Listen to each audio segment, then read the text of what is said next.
अस्सलामुअलैकुम नाजरीन, आप देख रहे हैं एशियन न्यूज़ HD और मैं हूं आपका होस्ट मलिक खुर्शीद हसन।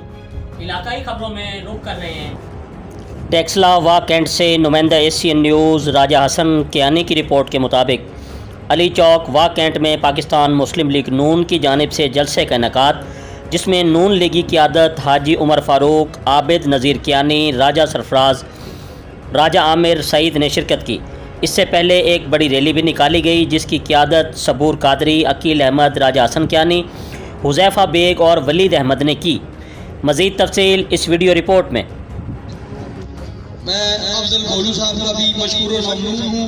पापा अकील, वली और सबूर कादरी साहब के भी मशहूर हैं कि वो यहाँ तशरीफ लाए। राजा आबिद कियानी साहब स्टेज पर तशरीफ ले आए।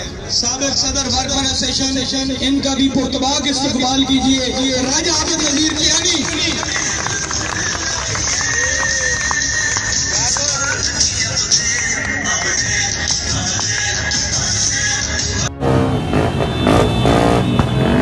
मज़ीद ख़बरों से बाखबर रहने के लिए देखते रहिए एशियन न्यूज़ HD।